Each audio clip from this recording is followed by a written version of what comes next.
This presentation is called Work of Air number 4, Introducing a New Idea. Now, you would think from what we saw on the last chart that the air from the equator goes directly to the North and South Pole. But in reality, that's not what happens, even though it looks like it on this chart. We have a better chart today that illustrates this a little bit more clearly. So, hot air does rise at the equator, as in the last chart, and it does churn in 2 directions. But by the time the air reaches the Tropic of Cancer and the Tropic of Capricorn in the south, it comes down once again. That air comes down, so it doesn't go directly to those poles. It comes down at the Tropic of Capricorn and Tropic of Cancer. Now, what happens when it reaches here at the Tropic of Capricorn? It churns and it goes in 2 different directions, as you can see. It churns and goes in 2 different directions. Some of the air churns and goes back towards the equator, and some of it churns and travels towards the pole, I should say. Well, let's look in the northern hemisphere. The same thing happens here. The air sinks here at the Tropic of Cancer, and some of it travels toward the equator, and some of it travels towards the poles. The air that travels along the equator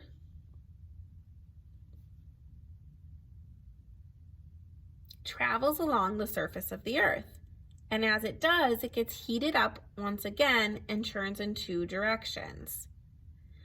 Well, what happens to the air traveling towards the poles? Okay, so it gets heated up and it does the same thing over and over. But what about this air, the air traveling towards the poles?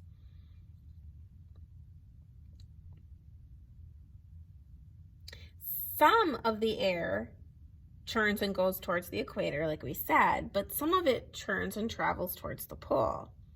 And the air that travels towards the poles, does that air ever make it to the North or the South Pole?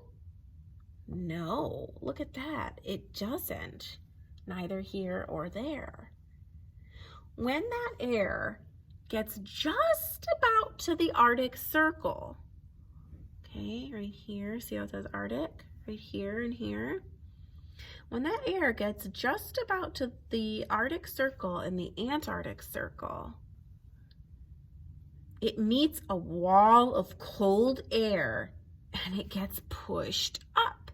So it goes here and it gets pushed up. A wall gets put up here and here and it just pushes it up, or it pushes it this way. It gets pushed up back into the atmosphere and it churns and travels back towards the Tropic of Cancer in the northern hemisphere, and it churns back towards the Tropic of Capricorn in the southern hemisphere. So in actuality, we have more high pressure areas than we saw in the last chart. Here are all these high pressure areas and low. Here at the equator, where the air is going up, we have low pressure. Low, L for low.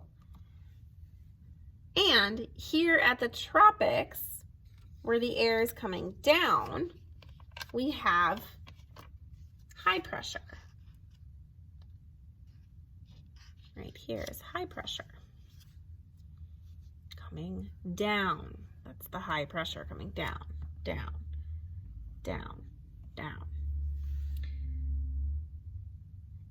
And here at the Arctic and Antarctic circles, where the air is going up, we have other low pressure areas, or we should say, so we have several high pressure and low pressure areas or zones and several low pressure areas or zones on Earth. This is how we get winds on Earth. Air is constantly moving from high pressure areas to low pressure areas. All of this is caused by the simple fact we saw in the first lesson, that hot air rises. If hot air didn't rise, we would not have wind on Earth. That's an H. When the winds blow really, really, really hard, we get storms. Maybe you'd like to research storms in your area. Storms are caused by winds. What kind of storm are you going to research?